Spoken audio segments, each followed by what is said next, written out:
Evangelho segundo escreveu São Marcos, capítulo de número 14, versículo 37 e 38. Eu vou destacar o 38, que nos diz assim, hoje sem o data show, né? Excepcionalmente sem o data show. Voltando, achou-os dormindo, e disse a Pedro: Simão, tu dormes? Não pudestes vigiar nem uma hora? Vigiai e orai, para que não entres em tentação. O espírito, na verdade, está pronto, mas a carne é fraca. Senhor, inicie sobre nós, através da sua palavra esta hora, que a tua palavra, meu Pai, vai de encontro aos nossos corações, às nossas necessidades, não às nossas vontades. Que o Senhor fale o que nós precisamos ouvir, não o que queremos ouvir. Que a tua palavra seja pregada como deve ser, como mensagem, e não como massagem, para massagear o nosso ego. Fale conosco, que a tua palavra nos pegue e nos acerte em todos os sentidos. Que a tua palavra sempre vá e faça aquilo que lhe apraz e prospere-a para tudo aquilo pela qual ela foi designada. Em nome de Jesus, muito obrigado. Amém e amém. Pode sentar-se, por gentileza, igreja amada. Queridos, então nós vamos ministrar nesta noite, pregar nesta hora, se Deus quiser, e com a ajuda do Espírito Santo do Senhor, sobre o tema: antes de dizer, a carne é fraca.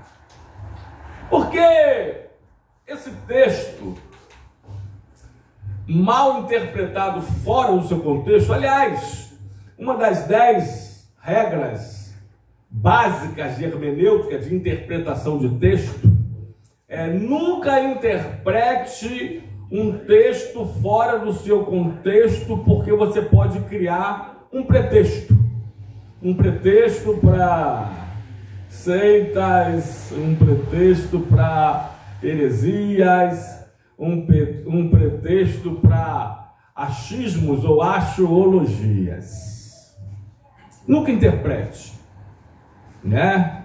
Porque quase todo mundo conhece o versículo, ou a parte C dele só. A última frase desse versículo. Porque a carne é fraca. Mas quase ninguém conhece a parte anterior dele. O contexto já anterior, né? Ou as duas frases iniciais. Aliás, esse verso, a carne é fraca, virou tema, há muitos anos atrás, na verdade, de um programa de humor, que tinha um personagem, não vou dizer o nome do ator, já até faleceu, do humorista, que ele usava essa máxima, né? Ele pecava, ele errava, passava uma mulher bonita, seminua, ele olhava, mexia, cantava, né? Ele cometia uma gafe, conforme diz o pastor Marinho, né? Ele errava, cometia um pecado, e ele dizia assim no final: porque a carne é fraca. Alguém lembra desse programa de humor? É um programa antigo de um dos maiores humoristas desse país, também cearense, que já faleceu, né? E esse personagem dizia isso. Não, mas porque a carne é fraca. Então a carne é fraca, na verdade, desde muito tempo, ela virou uma desculpa para pecar. Mas jamais foi isso que Jesus quis dizer. Esse é mais um dos textos tirado do seu contexto, para se criar, como eu disse, um pretexto.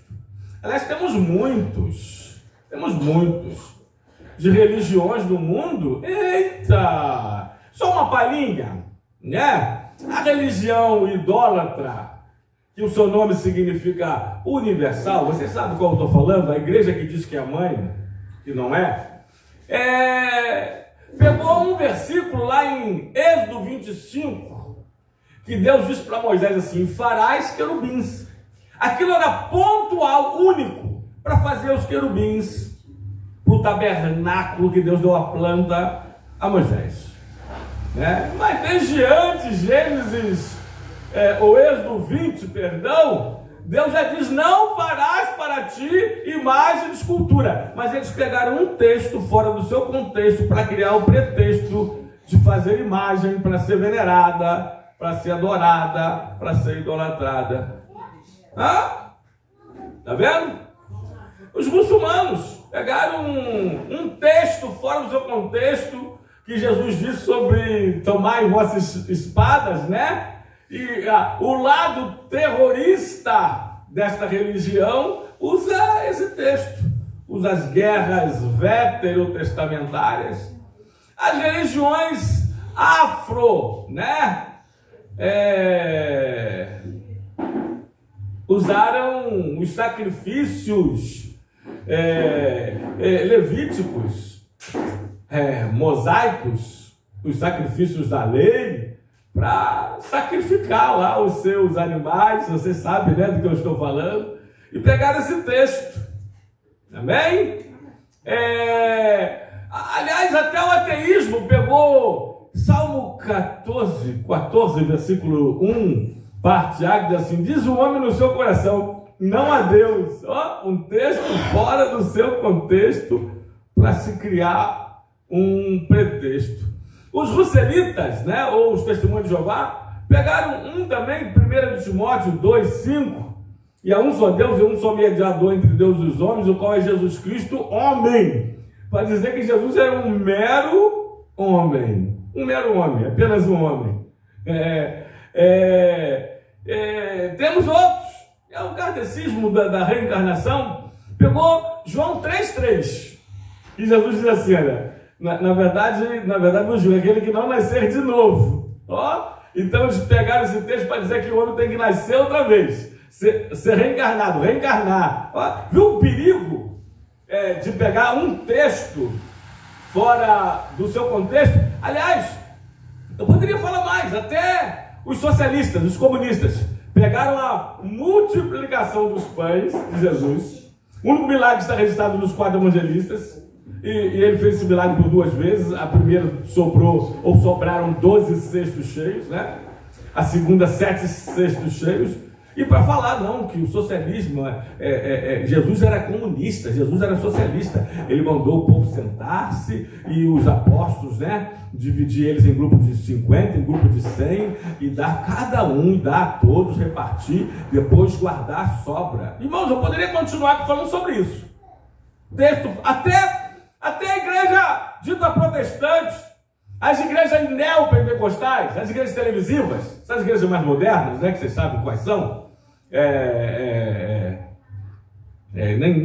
nem tanto hoje pequenas igrejas e grandes negócios, né, são grandes igrejas e grandes negócios. Essas igrejas que não abrem igreja em morro, não abrem igreja em fundo de bairro, sempre na estrada, sempre em metrópole, né, para apoiar a teologia da prosperidade, pegaram alguns textos fora do seu contexto para criar seus pretextos. Pegaram o Salmo 23:1, Senhor meu pastor, nada me faltará. Mas esqueceram do verso 4, ainda que eu ande pelo vale da sombra da morte.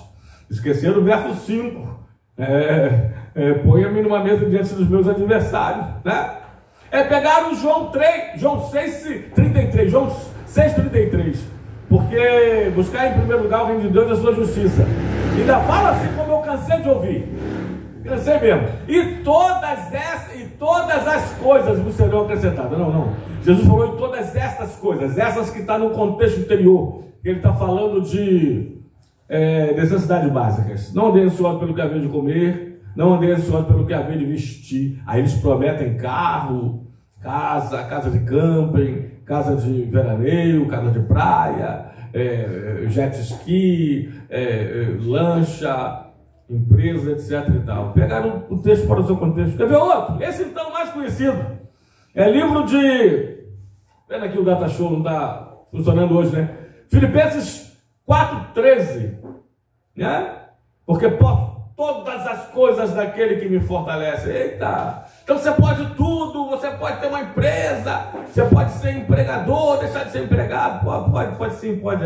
Você pode pode, você pode. Só que Paulo não está falando desses poderes, não, dessas conquistas, não. O versículo anterior, ele diz tanto ter fartura como ter escassez, tanto ter abundância como passar necessidades. Eita, aí vai falando. Aí ele fala, posso todas as coisas, eu posso suportar tudo isso em Cristo, porque é Ele que me fortalece. É isso que ele está falando, o contexto. O contexto posterior, o versículo 14, ele diz assim, né? E bem fizeste vós em associar-vos comigo nas minhas tribulações. Está vendo o que ele está falando? Para pegar um texto fora do seu contexto. Bom, vamos lá, ficou como introdução. Agora essa aqui, porque a carne é fraca, é um texto tirado do seu contexto para criar um pretexto para pecar, né? Teve jeito. Eu já ouvi isso aí no gabinete pastoral, né? Alguém me confessando o pecado e ainda usar escrituras para basear, para se apoiar, para apoiar o seu pecado. Confessou, mas tipo assim, mas pastor, Deus nos falou, né? A carne é fraca. Tá? Vocês estão aí ainda? Usando as escrituras para se desculpar. Eu pequei porque foi maior do que eu, pastor, a carne é fraca. Ó, 1 de Coríntios, capítulo 10, versículo 12 e versículo 13, diz assim, olha. Porque aquele que está em pé, cuide para que não caia. Aí o versículo 13, porque Deus não nos permitiu tentação maior do que as nossas forças. Amém. E junto com a tentação, Ele vem com livramento. Algumas versões vão dizer com escape. Então não tem tentação maior do que as nossas forças. Amém. Diz esse texto, repito, 1 de Coríntios 10, 13. E portanto esse versículo, fora do seu contexto, a carne é fraca, não é desculpa para pecar. Amém? Qual o título da mensagem mesmo? Alguém lembra? Antes de dizer a carne é fraca, primeiro lugar, vamos reler o versículo? Só o 38? Diz assim a palavra do Senhor Jesus: vigiai e orai, para que não entreis, outra versão vai dizer, para que não caias em tentação. Porque o espírito, na verdade, está pronto. Aí sim ele termina. E a carne é fraca. Então, antes de dizer a carne é fraca, vigie. Vigie. Esteja atento, vigilante, focado nas coisas de Deus. Tem coisas que não é pecado, mas levam ao pecado. Quer ver uma coisa? Quando Deus diz assim, a palavra do Senhor, Paulo, fugir da aparência do mal, para que você não caia no mal. Eu gosto da história dos nazireus, né? Os nazireus eram um grupo fechado dentro dos judeus, que eles não podiam beber vinho, nem qualquer outra bebida forte. Eles não podiam cortar o cabelo, não podiam tocar em morto, né? Aquela coisa toda que a gente sabe. O maior nazireu, na verdade o maior no Antigo Testamento foi Samuel. O menor, quem foi o menor nazireu? Menor, vocês estão entendendo o sentido que eu quero dizer, né? Foi Sansão, o mais fraco dos nazireus. Fez tudo o contrário, né? O grande conhecido nazireu no Novo Testamento, João Batista, JB. Jesus não foi nazireu, né? Nós sabemos disso. Então, o nazireu, em primeiro lugar, o mais característico, o mais conhecido, não podia beber vinho. Aí eles criaram entre eles uma tradição, um costume. Bom, já que a gente é mandamento não poder beber vinho, vamos criar um costume, uma tradição. Mas a gente também não vai poder trabalhar na vinha. Por quê? Deu para sacar? Deu para entender? Pô, se o nazireu não pode beber vinho, por que ele vai trabalhar na vinha o dia todo? Se auto-tentando diariamente. Plantando uva, colhendo uva, amassando uva, fermentando a uva, fazendo vinho, vendo aquele brilho, sentindo aquele cheiro diariamente. Tentação. Então, ao nazireu está proibido também trabalhar na vinha, para não se auto-tentar. Para não se auto-tentar. Amém, amados? Amém. Aliás, irmãos, a martiologia, a doutrina do pecado, um dos versículos, logo no comecinho das Escrituras, livro de Gênesis, capítulo 4, versículo 7, Deus ensinando a Caim: Caim, se procederes bem, não é certo que serás aceito? Se todavia se procederes mal, eis que o pecado está à tua porta. E a intenção do pecado, o desejo dele é te dominar. Mas se cumpre dominá-lo. Eita! Tá vendo? Então não tem desculpa. Vigie. Vigie. Perdão, mas eu falei, se eu não me engano, tem algum tempo atrás, não tem muito tempo não, sobre algumas pessoas que falta que eu estou sentindo no Data Show. 1 Tessalonicenses capítulo 5, versículo 6, né? Não dormamos, pois, mas vigiemos e sejamos sóbrios. Vigiemos e sejamos sóbrios. Não durmamos, pois, como os demais, mas vigiemos. Aí eu falei aqui sobre algumas pessoas que, literalmente falando, dormiram, né? Mas para nós, figuradamente falando, ou simbolicamente falando, podemos dormir espiritualmente falando, e nós não podemos fazê-lo, né? Alguns rapidamente. Sansão dormiu, não vigiou. Dormiu na hora da tentação, dormiu no colo da tentação, perdeu as suas forças, perdeu a sua visão, foi escravizado, morreu como um mártir, mas morreu na casa dos seus inimigos, porque dormiu, não vigiou na hora da tentação. Amém, amados? Quer ver outro? Davi, é 2 Samuel 11, né? Dormiu na hora da batalha. Na hora que os reis iam para a batalha, Davi deveria estar lá, ele não foi, ficou dormindo no seu palácio real. E levantando-se uma tarde do seu leito, do seu sono, viu uma mulher, passeando pelo palácio, viu uma mulher banhar-se, Betseba. Sansão, ou melhor, Davi dormiu, não vigiou na hora da batalha. Cometeu um adultério, cometeu um homicídio indireto, porque dormiu, não vigiou na hora da batalha. Eita, tem muita gente que na hora da batalha está dormindo, não está vigiando. Jesus falou: vigiai, pois. Em primeiro lugar. Então, antes de dizer a carne é fraca, vigie. Amém, amados? Amém. Quer ver outro personagem? Jonas. Jonas dormiu na hora da missão. Na hora dele ir como missionário, ele foi para o navio, pegou o navio para sentido contrário que Deus lhe mandara e dormiu. Diz a palavra que ele só desceu. Desceu para Jope, desceu para o navio, desceu para o porão do navio, desceu para o fundo do mar, desceu para o ventre do grande peixe, porque dormiu na hora da missão, não vigiou na hora que Deus mandou ele ir. Amém? Novo Testamento? Esse texto aqui que nós estamos lendo, o contexto dele anterior. Os discípulos, ou melhor, os apóstolos, Pedro, Tiago e João, dormiram na hora da oração. Dormiram na hora da oração. Irmãos, tem pessoas que passam a madrugada toda acordada em festas, em baladas, em nights.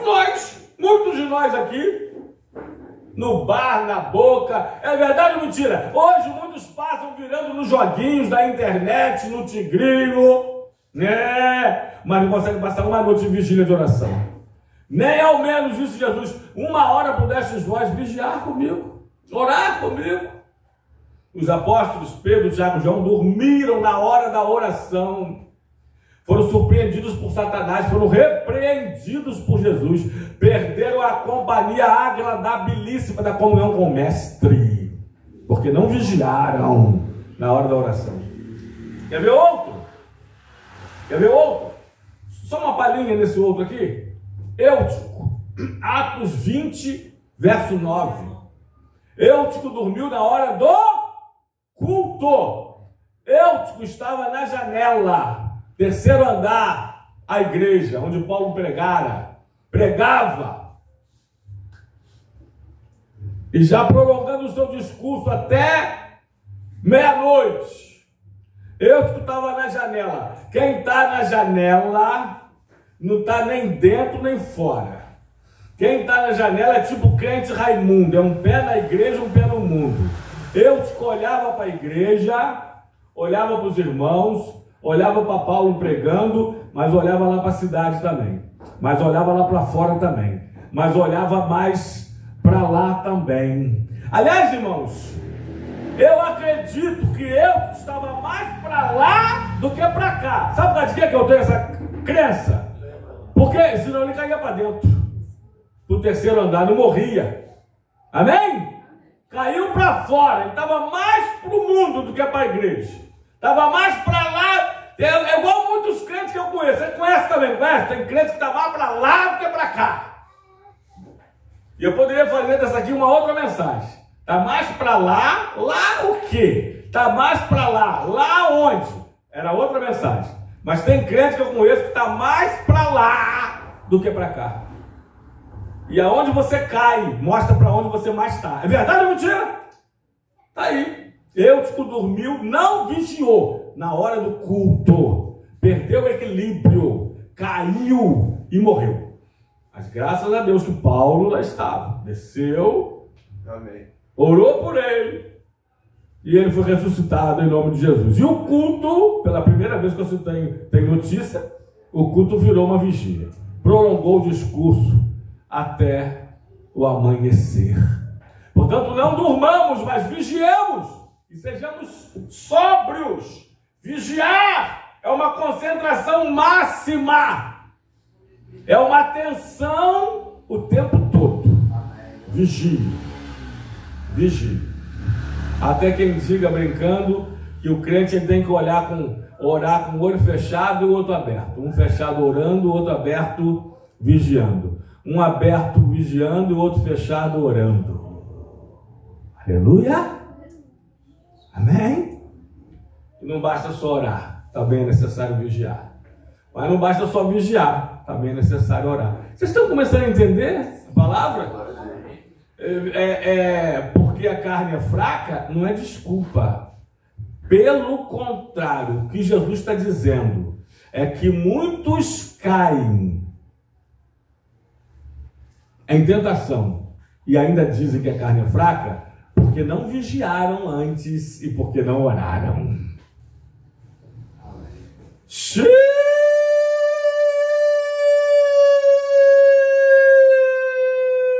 Segundo lugar, antes de dizer a carne é fraca, ore. Pague o preço da oração. Viva uma vida de oração. Ore o tempo todo. Ore o máximo que você puder. De joelhos, no seu quarto, de olhos fechados, com palavras audíveis. Mas quando não puder orar, esse máximo que você puder, no seu quarto, Mateus 6,6, com os joelhos dobrados, Efésios 3,14, e com palavras audíveis, ore em pé, ore no ônibus, ore dirigindo, ore lavando louça, ore varrendo, ore trabalhando, ore, porque Jesus falou, vigiai e orai. O espírito, na verdade, está pronto, mas a carne é fraca. Ore. Pastor, há períodos de oração, seu a sós com Deus no seu quarto? Mateus 6,6. Jesus fala assim: tu quando orares, entre em teu quarto em secreto, fecha a porta sobre ti, e teu pai que vem em secreto te recompensará. Olha, pastor, então a gente pode orar de joelhos também? E pode, deve. Há até quem diga que de joelho é melhor. Livro de Efésios, capítulo 3, versículo 14, diz Paulo: por esta causa me ponho de joelhos diante de Deus, diante do Pai, me ponho de joelhos por vós, me ponho de joelhos diante do Pai por vós. Amém? Agora, quando não der, aí eu vou para Lucas Lucas 18, versículo 1. E contou Jesus uma parábola sobre, sobre o dever de orar sempre e nunca esmorecer. Como você ora sempre? Vamos lá, então, para ajudar ainda mais. 1 de Tessalonicenses, capítulo 5, versículo 17. Orai sem cessar. Como que eu oro sempre? Como que eu oro sem cessar? Porque nem sempre eu consigo estar no meu quarto, com o joelho dobrado, orando ao Pai, falando em palavras audíveis. Como então? É nesses momentos. Que eu esteja onde eu estiver, com quem eu estiver, fazendo o que estiver fazendo. Eu esteja em espírito de oração, em propósito de oração, em estado de oração, em uma natureza de oração. É mais do que uma situação momentânea, isolada. É um estado de oração, falando constantemente com Deus. Lembrando que as pessoas que geralmente você mais ama são as pessoas que você mais conversa. É verdade ou mentira? Você gosta de estar com as pessoas com quem você ama e você gosta de conversar. Conversar é falar e ouvir, é um diálogo, não é um monólogo, que alguns também não gostam de conversar, eles só gostam de falar. Você conhece pessoas assim? A gente conhece, né? Tem pessoas que só elas falam, você ouve, e quando você tenta falar, ela te atropela, isso aí não é. Então, oração a Deus é falar com Ele e ouvi-lo também falar conosco. E o que Jesus está falando aqui, irmãos, nos previne cair em tentação. O que Jesus está falando aqui nos livra das quedas na tentação. Então, por que cair? Porque a carne é fraca. Não. Por que cair? Porque não vigiou, porque não orou, porque não aprontou o espírito. Amém, amados? Amém, Jesus. Então ore. Ore para que não entres em tentação, para que não caias na tentação. Aliás, Jesus nos ensinou a orar assim na oração do Pai Nosso. Mateus 6, começa do 9, vai até o 14 ou 15, quando ele repete sobre o perdão. Mas lá nos 13, ele diz assim, ele nos ensinando a orar. E não nos deixes cair, mais uma vez, tá? Eu vou aqui falar da versão revista e corrigida, que diz lá, pode ler aí. Se eu estivesse funcionando, eu pedi Natan para botar. Diz assim, não nos induzas à tentação. Deus não induz ninguém à tentação. Ele não tenta ninguém. Tiago 1,12. E ele não induz ninguém à tentação.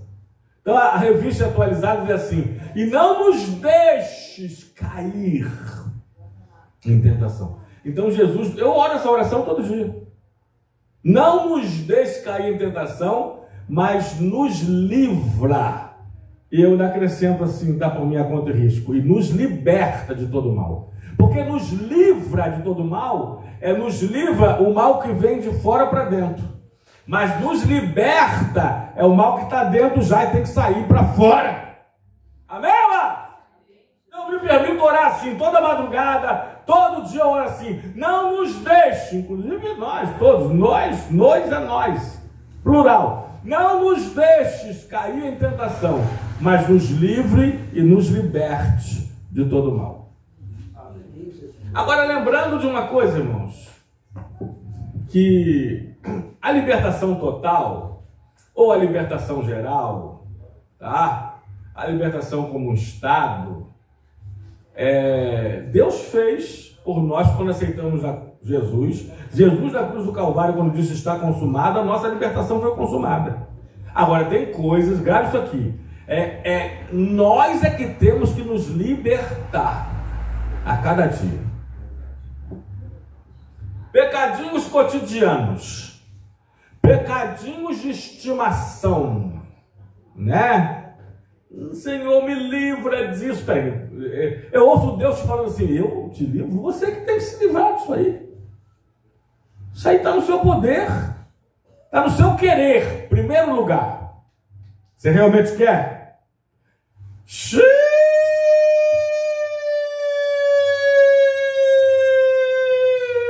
realmente quer? Porque fica pedindo ao Senhor algo que Deus já te deu força, você tem o Espírito Santo para você mesmo fazer, para você mesmo se livrar, para você mesmo parar de fazer isso, né? Senhor, me livre, cadê meu celular? Senhor, me livre desse vício maldito, Senhor. Eu que falava isso lá em casa, né, Mané? Vício maldito. Me livra, Senhor, desse vício maldito, Senhor, do smartphone, que eu passo 18 horas. Assim como o felino dorme 18 horas, eu passo 18 horas no smartphone. Peraí, o smartphone está na sua mão, pega ele e vareja longe. Hã? Aí fizeram aquele corinho, né? Eu vou orar para Deus fazer o quê? Para Deus queimar teu celular.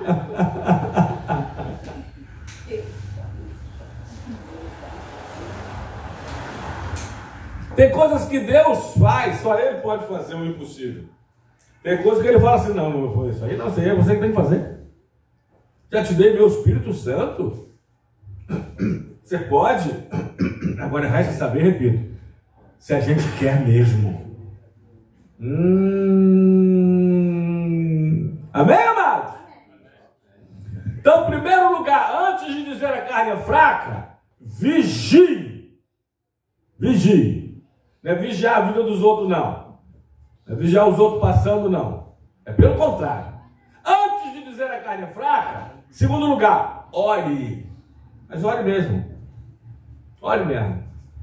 Alguém que vigia, alguém que ora, não vai dizer depois, adulterei, forniquei, fiz isso e aquilo, porque a carne é fraca.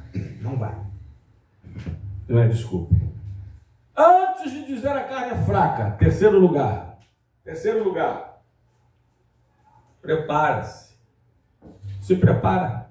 Conforme diz o livro de Amós, capítulo 4, versículo 12. Prepara-te para encontrares com teu Deus. Jesus falou assim, olha, antes de você, eu estou parafraseando, tá? Jesus dizendo assim, eu estou imaginando, conjecturando. Antes de vocês dizerem, tá? Lá daqui a 2000 anos atrás, ler esse texto, isso vai virar piadinha, programa de humor, né? Desculpa, muitos crentes caírem, mas antes de vocês dizerem, a carne é fraca, vigie, tá? Antes de falar, você não vai nem precisar falar, a carne é fraca, ore, tá? Porque o Espírito, a verdade deve estar pronta. O Espírito cogita das coisas do Espírito, a carne das coisas da carne. Quando eu falo carne, irmão, não estou falando desse corpo, não. Está vendo esse corpo aqui, esbelto, bonito? Esse invólucro que envolve o espírito e a alma? Isso aqui é soma. Estou falando de sax no grego, que é soma. Por isso, doenças psicossomáticas, doenças da alma que invade o corpo, psico-alma que invade a soma, o corpo. Eu não estou falando dessa carne, do corpo, que é a nossa tríade humana. 1 Tessalonicenses 5:23, parte B. E sejam íntegros em tudo, o vosso espírito, alma e corpo. Isso é soma. Eu estou falando carne, sax, que é fraqueza carnal, tendência da carne, pecaminosidade, cobiça, vontade humana. É dessa carne. Acho que vocês sabem disso, né? É dessa carne. Amém? Porque assim como o mundo, já expliquei aqui, que Deus amou o mundo de tal maneira, João 3,16, mas lá em 1 de João 2, 15 a 17, diz, não ameis o mundo, né? Já explicamos a diferença de mundo e mundo. E agora estamos tentando explicar a diferença entre carne e carne. Somos sax. Amém, amados? Então, antes de dizer, olha, essa carne é fraca, repito, vigie, foque atentamente no Senhor. Conforme diz Hebreus 12, 2, olhando, focando atentamente para o autor e consumador da nossa fé. Antes de dizer, a carne é fraca como desculpa para o seu pecado, para você pecar antes ou porque você pecou e depois fala. Antes de dizer, ore. Mas ore todo o tempo. Não ore de vez em nunca, não. Não ore só quando acorda, só quando faz suas refeições, tem gente que nem isso. E só quando dorme, não. Ore o tempo todo, esteja em constante espírito de oração. Vamos, vou fazer uma pergunta aqui, idiota. Né? Você conhece alguém que caiu em adultério, estando vigiando, orando e aprontando o espírito? Hã? Alguém conhece? Eu duvido e odoro. Amém? Eu conheci um jovem, tá? Eu já falei isso aqui, né? Saiu para trabalhar, pegou um ônibus para ir para Alcântara e conheceu, se esfregou de uma mulher no ônibus cheio. Ali começou e acabou que saiu ele e a mulher, foram fornicar. Ele não pegou ônibus para isso, pegou? O que faltou? Vigilância. Muda de posição, vira de lado, vira de costas, vai para o outro lado, desce fora de ponto. É verdade ou mentira, irmão?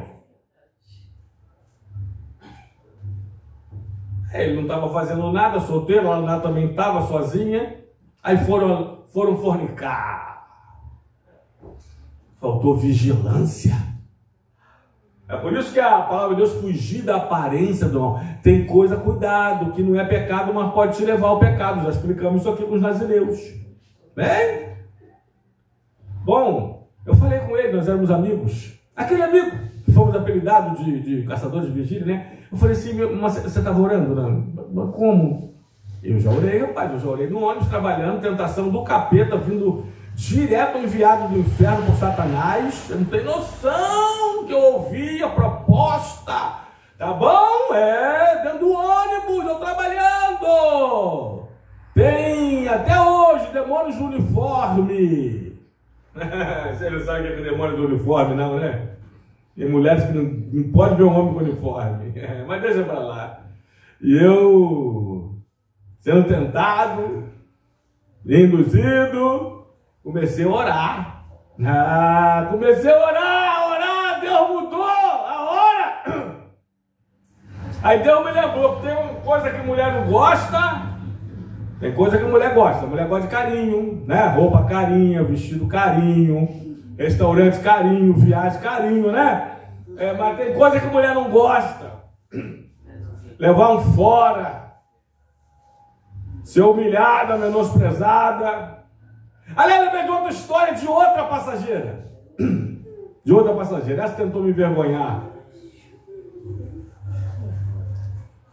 Eu casado de pouco com Tânia, nem tão pouco, já tinha era bebezinha. Tem tempo, Tem uns 31 anos.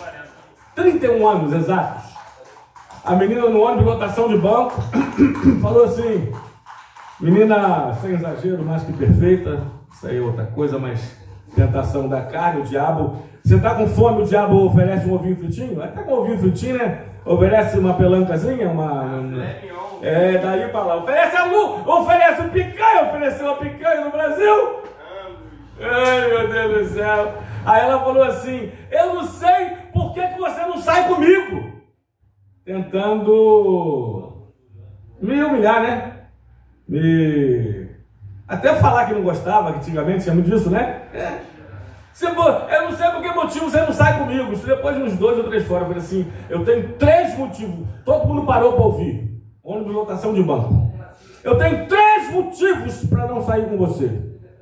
Aí eu falei, Jesus, Tânia e Nayara. Irmãos, acho que até quem não entendeu, entendeu. Deu para entender todo mundo?